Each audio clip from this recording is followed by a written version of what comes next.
Hi, I'm Nate Fox from Sucker Punch, and I'm here today with some friends to talk about Ghost of Tsushima, Shuhei Yoshida, and Professor Hongo, an expert in Kamakura-era Japan. So what brought you to choose the location to be in Japan for your next title? When looking at making a game outside of the infamous franchise, I know we needed two things. We needed a great place to visit in a really interesting time and a great job to have. So to me, the best, most romantic location there is feudal Japan.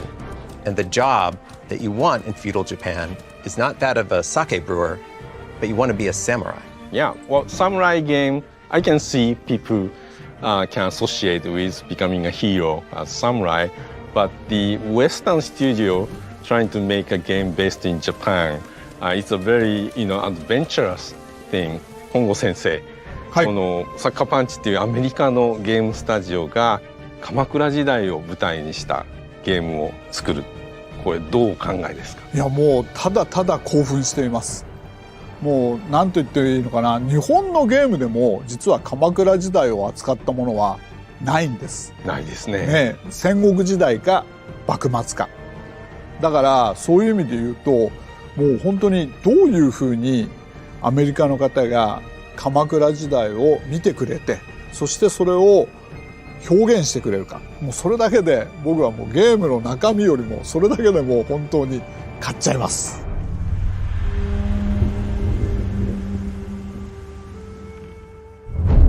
This game was made by Sucker Punch in Seattle, in America. We knew we needed help. And so we reached out to our colleagues at Japan Studios, and we hired experts in many different fields in order to help fill in the many gaps in our knowledge.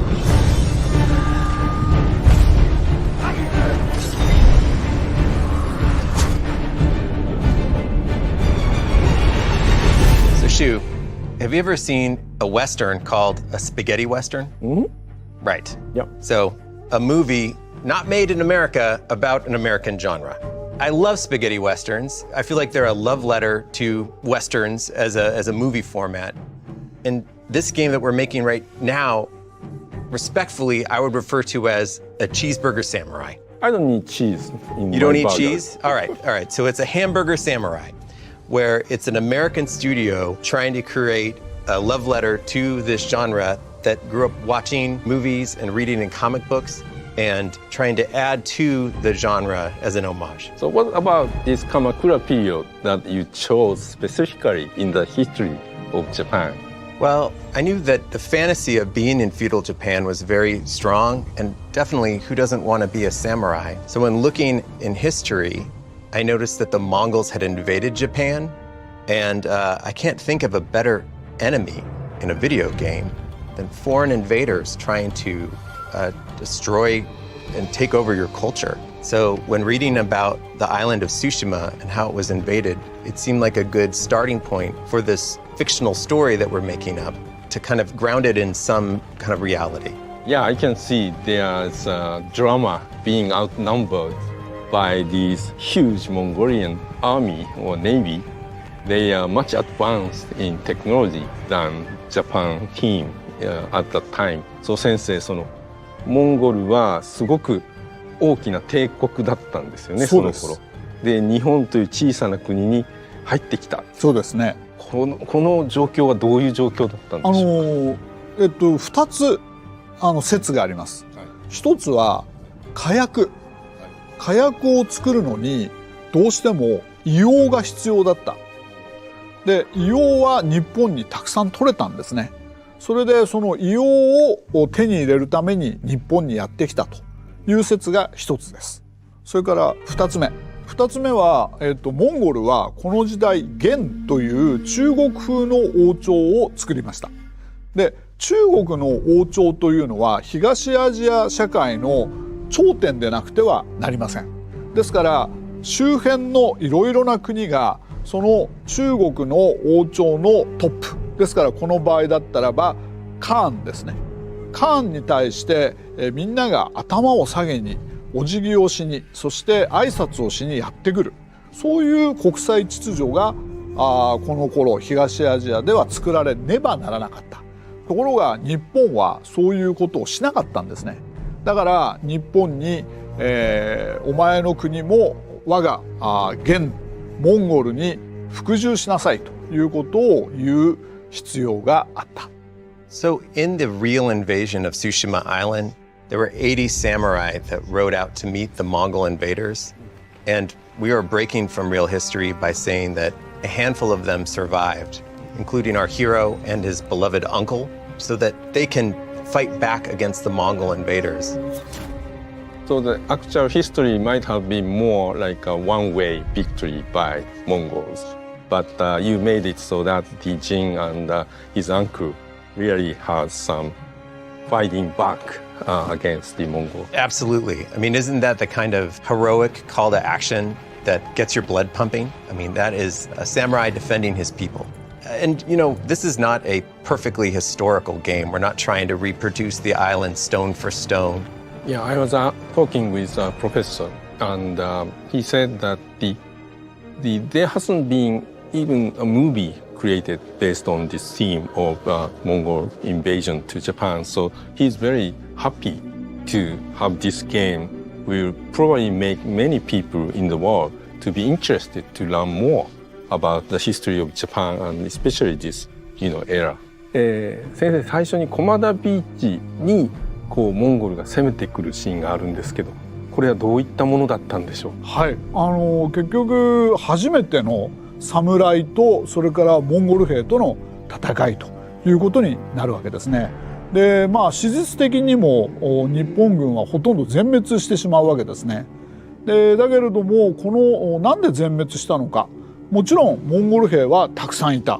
それで日本兵は何十人かしかいなかった。これはもちろん第一の原因です。第二の原因としては日本の侍はワントゥーワンの戦い方をしていたわけですけれども、モンゴル兵は集団での戦い方をしていた。これはもう完全に集団の戦い方の方が強いですよね。ですからそういう意味で、一番最初の戦いでは日本の侍はほとんど完敗、全然勝てませんでした。So in game, of course, you play as Jin, as Japanese samurai protecting the Tsushima. However, you also depict the Mongolian army coming in and their motivation and their, state of mind. How have you decided to treat that element? Well, the leader of our Mongol army is this man named Khotun Khan. And I tried to have his motivation come from Kublai Khan, who try and take these other cultures into the Mongol Empire in order to create, in his mind, total peace that would last and last. So he tries to convince the nations that he's invading to surrender instead of get butchered. He's very reasonable, uncomfortably reasonable. I found the Mongolian leader in game very attractive guy, very tough, strong, but do a lot of research into his enemy that, and very strategic, very smart. Well, the Mongols were very smart. I mean, as the professor has said, they're very advanced in their technology, and you had to be really good with people to control an empire of that size. I mean, unparalleled in size. So for him, what he was expecting when he came to finally invade Tsushima and then Japan, what was his expectation of Japanese people and the army that he may be encountering? Well, the details of the actual leader are pretty shadowy. We just tried to stay to Kublai Khan's overall objective in the invasion, or in how he viewed in taking over other nations. いや、フビライ・カーンは、一人の中国人を日本に派遣しています。で、彼は日本に1年滞在して日本の様子をよくレポートしています。で、それには日本という国は野蛮で、それから貧しい。だから征服するだけの意味はないと言っているんです。だけどフビライ・カーンはまさに、モンゴルの精神スピリットを日本にも及ぼそうとして、あの戦争を起こしたんじゃないかなと僕は思っています。モンゴルスピリットっていうよりはもしかしたらチャイニーズスピリットかもしれません。Because Kublai had adopted many Chinese conventions? そういうことだと思います。One of the things I really enjoy playing this game is there are different kinds of Mongol fighters, Mongol warriors in game. So what were the reasons you put in these and how you made decision to do that? We did some research into different Mongol groups. Mongols, for instance, are legendary for keeping falcons. And different groups of Mongols would treat them as family members and carry around feathers from old hunting partners that had died. So one of the groups that you fight in our game of Mongols, they're the group that come from this falconry background. We have another group that pays attention to the Mongol god Adquan, that is about fire. We did that so that as you move across Tsushima, you feel like there are a lot of different types of Mongols that you're meeting, that it's not just one kind of warrior. Because the game is very vast. And the Mongol Empire is incredibly vast. I'd be curious, actually, Professor, in your opinion, like, how many different sorts of armies were there inside of the Mongol Empire? 大体でも基本になるのはやっぱり馬に乗ってそれで短めの弓を持って相手を倒すこういう部族だとこういう兵士だと思いますけどね。でただまあもちろんいろいろな形で世界帝国が広がっていけばいくほど彼らは新しい武器を見出すわけですね。それで例えばヨーロッパの戦いでヨーロッパとの戦いだったりそれから中央アジアでの戦いそういう時にこの武器は使えるなと思えばどんどん取り入れていったんじゃないでしょうか。All right. What weapon in the Mongol Empire do you think traveled the farthest from one continent to another? カタパルトじゃないかな投石機。Really? じゃないかな。彼らは草原で生活をしてるから城攻めはしないでしょ。だからやっぱり中央アジアで、都市を攻略するときにカタパルトは必要だったんだと思いますよ。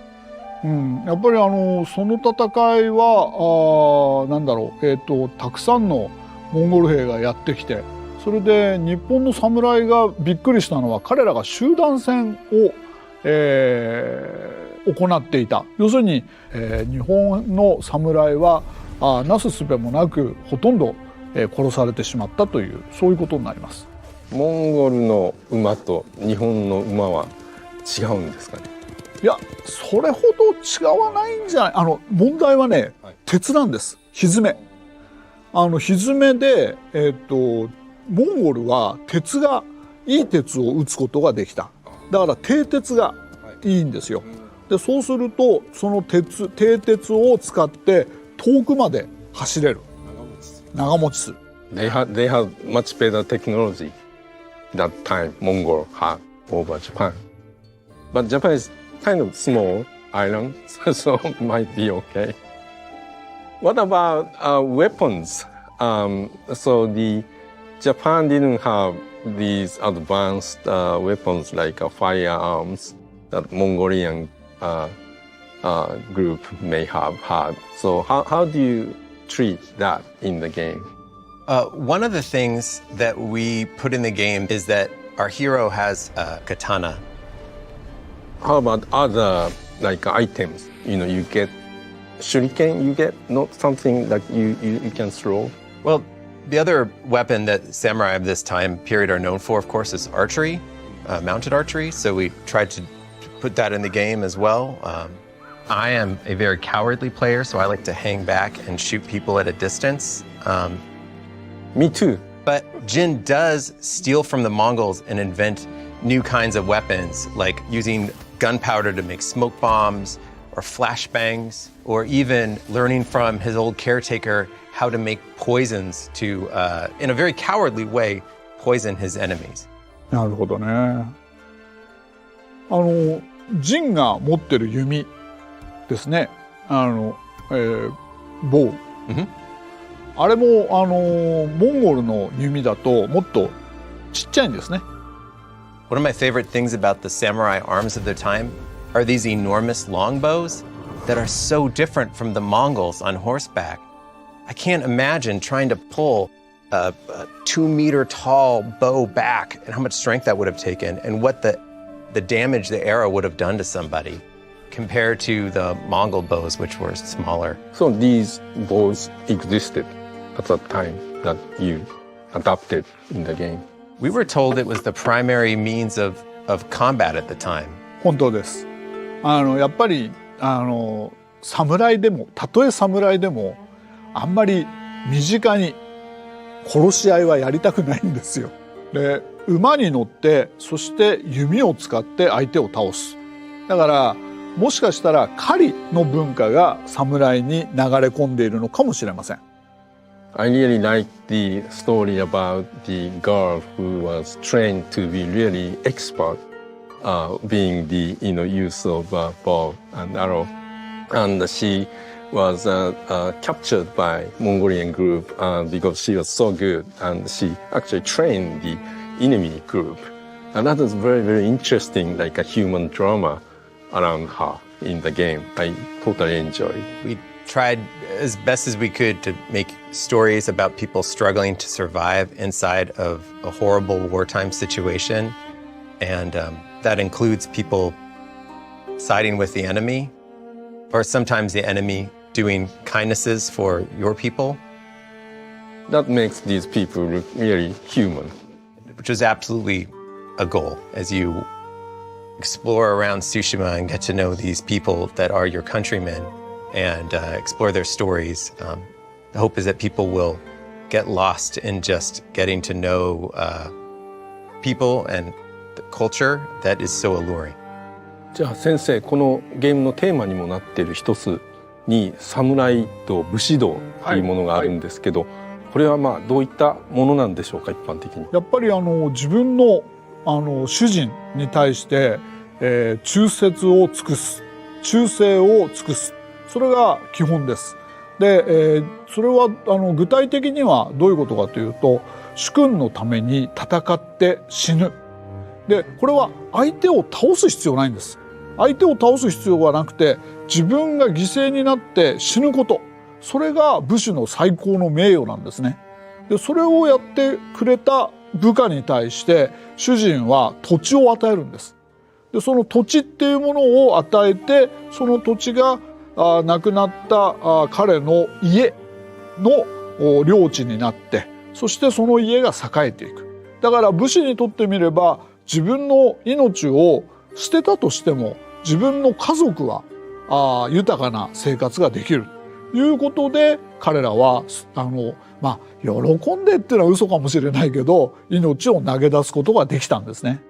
In our game, we went into it thinking we would tell players about the code of Bushido, all the rules. And we put some in and people started getting overwhelmed. And we thought what this game needs to be is about the heart of the code. And so at the very center of the story is Jin struggling with actually doing what his lord tells him to do. Loyalty to what he's being told to do by his commanding officer. As the fundamental rule is also the fundamental point of conflict with him and this man that he loves like a father. The only other aspect of the code that we talk about a lot is respect. Respect for your enemy and respect for tradition. And we did that so that it would be personal, that the actions of the game player and the relationships they have in the game are right in front of them. They're experiencing this thing.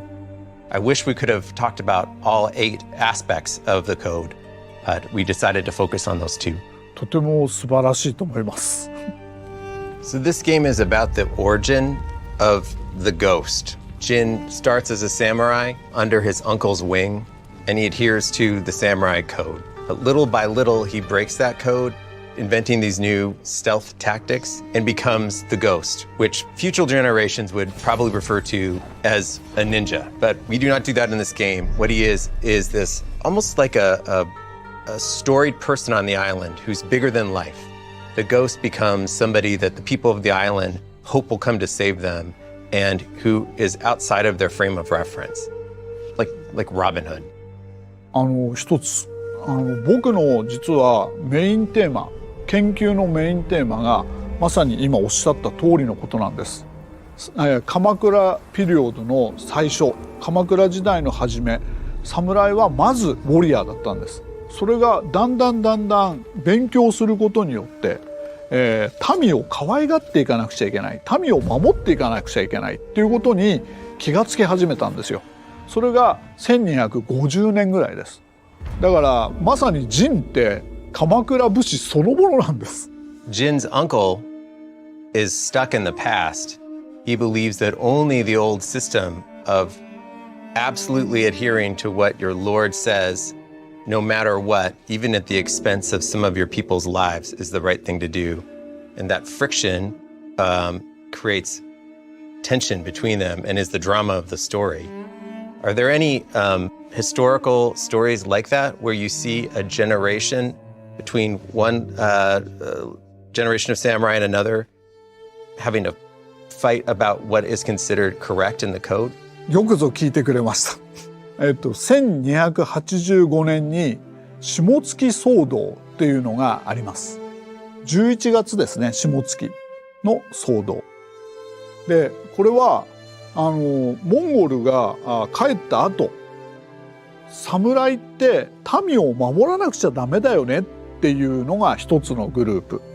それから今おっしゃったように陣のおじさんみたいに侍は侍のやるべきことをやっていればいいんだっていうグループ。それが正面からぶつかったんです。で、結局侍は昔からの侍、戦いに自分の存在価値を見出していくんだっていう方が勝っちゃったんです。で、そのために結局人々は侍は僕たちのことを守ってくれないんだって思うじゃないですか。そのためにやがて鎌倉幕府は滅びていくんだろうと僕は考えている。これが僕のメインテーマです。And he's been researching for like 40 years.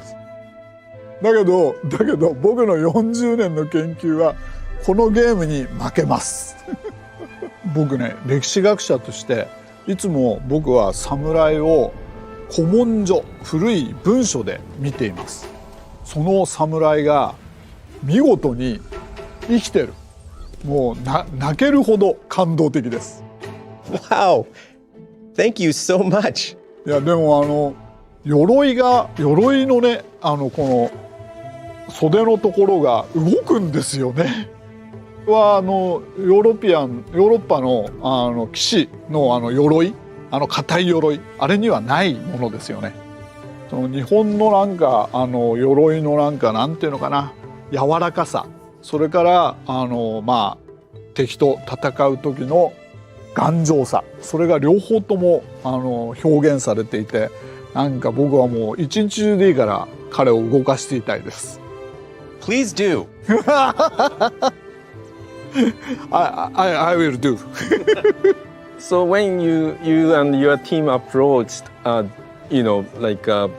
showing samurai and allowing players to become a samurai, what you thought is important to make him like samurai? What characterize samurai, being a samurai? So as a person from America, I would say the thing that makes a samurai is there's a feeling of nobility and swagger at the same time, which is a tough thing to get. A lot of the classic samurai movies from the 60s, I think, do a fantastic job of that. But it's the samurai treating the people around him with a lot of respect, but also being straight to business when problems show up. What do you think of when you think of samurai? Yeah, let's ask Professor. Good idea. 侍精神みたいなのはやっぱり歴史によって変わってきたもんなんです。割とでも平安時代からありますから、だいたいもう1000年ぐらいかもしれません。侍、つわものの道、The Way of Samurai という言葉は1000年前からあるんです。なんといっても卑怯なことを嫌う、不正を嫌う、それで、相手を敬う、そうしたことはもう1000年前から同じですね。This is perfect. I think you're going to have a hard time playing our game because in order for our hero, Jin Sakai, to fight against all of these Mongols, he has to start fighting in a cowardly, sneaky way that makes him feel very bad, very uncomfortable, but he does it in order to free his homeland. He breaks his code. 侍はもう戦った後にやっぱりにっこり笑って死んでいくのが侍です。That's a good idea, because you die a lot in our game. We should put a smile on him. I hadn't thought of that. Yeah, well, when I played the game at the beginning, there's a scene that one of Jin's ally, samurai, talked to the head of the Mongolian group, and he introduced himself. He's such and such, and I do this. And then the head of Mongolian just throw fire onto this guy and kill. That was very brutal. That was really impactful scene at the beginning of the game that depicts certain aspect of this way of samurai, I think. I'm glad that worked for you. We had read that samurai warriors of the era would formally challenge other people to one-on-one duels and talking about their lineage. And to have the Mongols be so just disregarding of this tradition, we thought would set the tone for how the Mongols did not care about any rules of war, and that the samurai were up against an enemy that they had never encountered before. Or maybe he didn't understand Japanese language. Koten did. でこのゲームは、まさに本当になんていうかな、日本とモンゴル2つの文化のぶつかり合いですね。で日本の侍は大変に家系を大事にするんです。私の父は誰、その父は誰、その父は誰でずっと遡っていくと天皇につながるっていうことがよくあります。これに対して、モンゴルではそんなこと言ってたら寒くて死んじゃうんです。だから非常にリーダーは的確に今度春を迎えられるために冬の間家畜をあるいは自分の家族をリードしていかなくてはいけない。それは非常に才能がいるんですね。だからどんな生まれの人でも構わない。才能さえ優れていればいい。そういう日本の家系っていうもの、それから名誉っていうものとモンゴルの才能っていうものがぶつかり合っている戦いなんですね。これは美しいな。これはいわゆる大鎧。平安時代から使われてた鎧が元になってます。Gonna go to another one. これもそうですね。でも大鎧が基本になってるな。これ今残ってたら日本で国宝です。これはでも編み笠をかぶってるからもうちょっと時代が後ですね。いやいいんじゃないですか。顔が隠れているんでしょ。Yeah, they look cool. They do look cool. They're cool. I think so. So here is what our hero eventually looks like when he becomes full ghost. これ鹿の角の兜がつくんじゃないですか？ No, that's a different one. This is one that I assume is. あ、そうですか。これはね、多分戦国時代の鎧、そういうものを基本に作られたものだと思いますけれども、もうめちゃめちゃかっこいいですね。真っ黒。That's several hundred years later. We took the most liberty with the ghost armor, but you were asking about saying that this one looked like something you had seen. Yes. それ。これは徳川家康に仕えた日本一の勇者本田忠勝のものじゃないかと思うんですけどいかがでしょうか。 So, Professor, sorry, it's going to take me just 1 second to show this. 旗印が美しい。うわ綺麗だ。何これ。ダメだもん。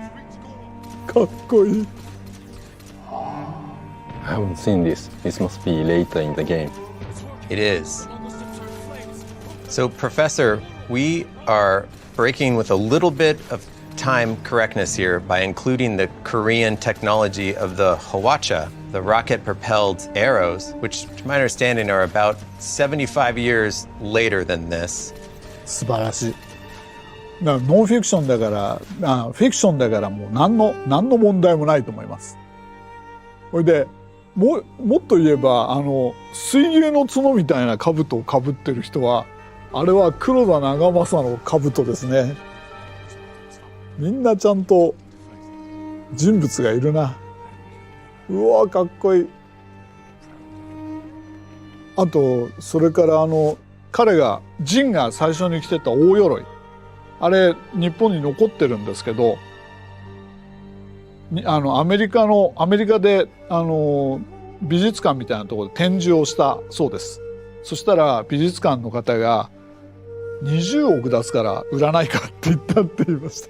先生、対馬について聞きたいんですけれども、はい、対馬は日本においてはどういった場所にあってどういう意味合いを持つ土地だったんでしょうか。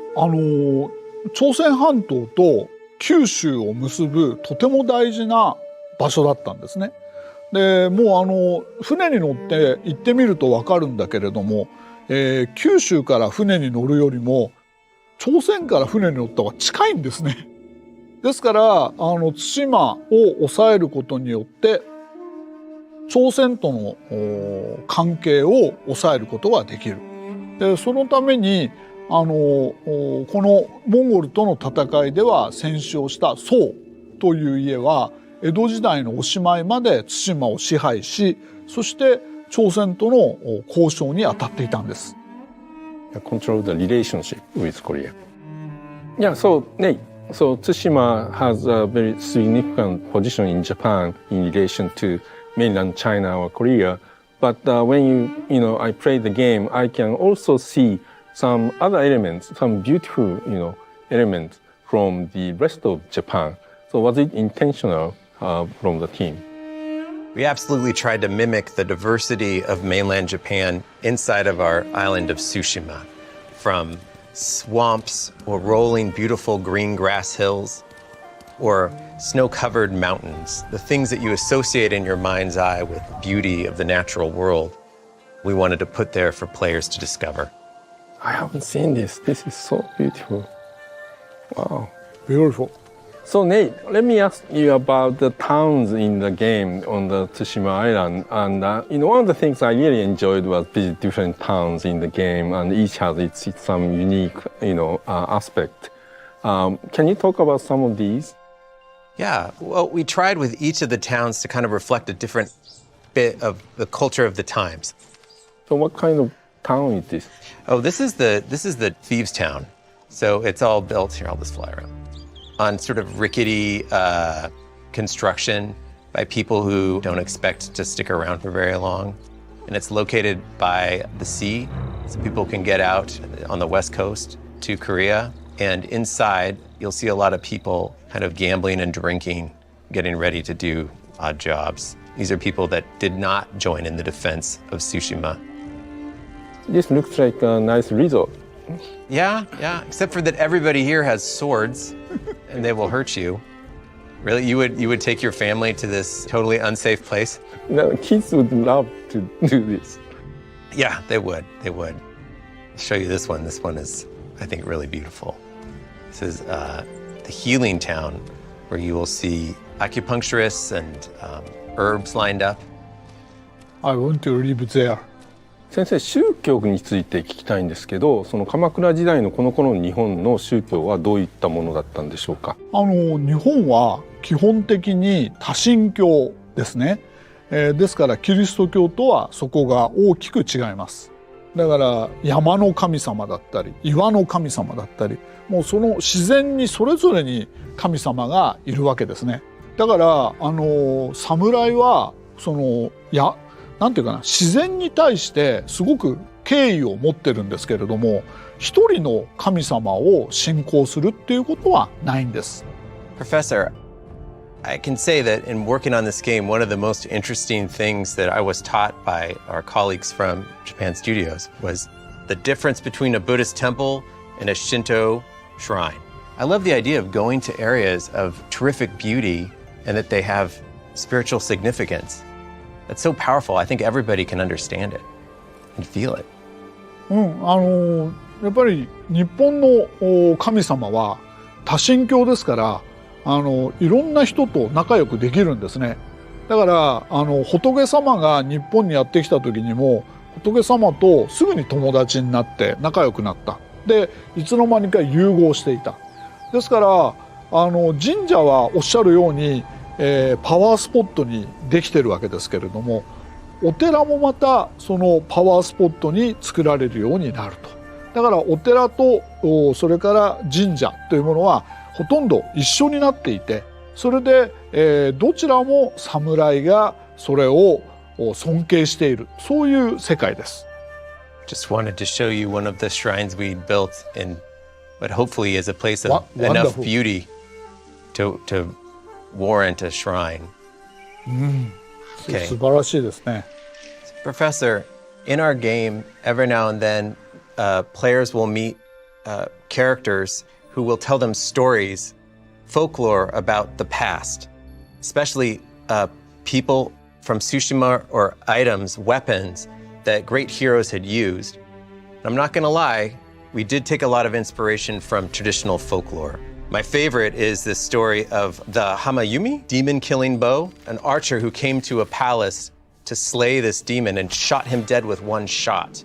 And then the bow itself became legendary. That kind of thing, as a game player, really inspires me to want to go out and find these objects. But there are a lot of stories like this in this era. たくさんありました。たくさんありましたね。本当にたくさんの伝説がいっぱい各地にあるところが日本のある意味いいところなんですよ。でそれはやっぱり多神教なのでそうした一つ一つの神話だとか伝説がそのまま統合されることなく生きていたということになるんだと思います。Is there a particular legend that you heard when you were a child about a hero or a suit of armor or a weapon that you always wished you could chase down and maybe find that item for yourself? 例えば、大和尊の命という勇者がいたんですね。その人が火で草っ腹に一人ポツンといたら周りから火を放たれたんです。で、焼け死にそうになった時に彼は剣を抜いてソードを抜いてその火を消したんですね。その草を切ることによって。でその剣が草薙の剣といって今天皇陛下が持ってる3つの宝のうちの一つなんです。だから僕は一回それを見てみたいなと思いました。It's still around. But we haven't seen them. They kind of hide them. And they just give it to next generation. Do you think it's still real? That it still exists? いや、いくつかレプリカがあるんですよ。だからどれが本物でどれがレプリカかはわからない。でも少なくとも今でも間違いなくあります。That's fantastic. These legendary weapons are still around, and that the story grew up and you heard it as a kid. いや、日本人の少年はみんな知っています。Yeah, it's one of these picture book. Oh, really? Yeah, you read. Yeah. So your mother would put you to sleep by reading you stories of how a man was almost burnt to death and he had to cut his way out of a fire? Yeah, very smart guy. Yeah. かなり多くのものを失ったと思うんですけど、どういったところでロスがあったんでしょうね。仏像とかそれからお経、それからお寺の建物、神社の建物、こうしたものは失われたでしょうけれども、それはある意味日本全体からするとそれほど多くのものではありません。それよりもやっぱり形あるものよりもこの時に侍と将軍との関係にひびが入っちゃったんですね。つまり要するにモンゴルをやっつけたけど新しい土地は一つも得ることができなかった。で本当は命がけで戦ってくれた侍のためには土地を分けなきゃいけない。ところが何にもこの戦いでは新しい土地はなかったので、それを分けることを幕府はやめちゃったんですよ。で結局そのために幕府は滅びてしまう。侍の支持を失ったんですね。How did the shogun at the time inspire the samurai to build the wall to prepare for the second invasion and put their lives on the line with no land to gain? だけど要するに当時まだ日本の国っていうのは強く意識されてなかったんですよ。だから日本の国のために戦えっていう言い方ができてれば簡単だったんだけど、それはできなかった。とするとやっぱり、まあ必ずご褒美をあげるから戦ってくれっていうしかなかったんですね。ところがその約束は守られなくてご褒美はもらえなかった。だから侍は将軍に対して失望したということになります。じゃあ鎌倉時代、歴史的に対馬は日本と韓国あるいは中国朝鮮を結ぶ非常に重要な拠点にあったということなんですが、今の対馬、現代の対馬っていうのはどういう感じなんでしょう？やっぱり今でも日本とお隣の韓国との結節点、その韓国と日本をつなぐ大事な土地であることは間違いありませんね。今対馬に住んでいる方たちにとってその昔起こったこと、戦争とかっていうのはどのように語り継がれているんでしょう？もう相当古いのであんまり直接どうのこうの、特に日本人ってあんまり昔何をされたかとかいうことはあんまり言わないんでないんですけど、でも例えばですけどむくりこくりが来るぞと、なんかねそういう確か子守歌があるはずです。子供たちに早く寝ないとむくりこくりが来るよと。でどうもむくりっていうのがモンゴルなんじゃないかっていう話はありますね。なるほど。じゃあこくりはこうくりなんじゃないですかね。That is very interesting. Would it have been invented in this time? 多分そうでしょうね。そういう歌がずっと残ってるんじゃないですか。We've shown you some of the game today, and thank you very much for taking the time to look at it. Our intention is to try and give a feeling of authenticity, even though clearly we've taken some creative liberties, like the use of the hawacha or widespread use of the katana or some of the armor. But from your perspective as an expert on this time period, what is the one thing we need to get right for a feeling of Kamakura era Japan? Nothing. This is middle age of Japan. I think これこそ本当に日本の中世だと僕は思いますよ。でも本当に僕は歴史を勉強する子たちにもうなんていうかな、必ず買えって言います。ありがとうございます。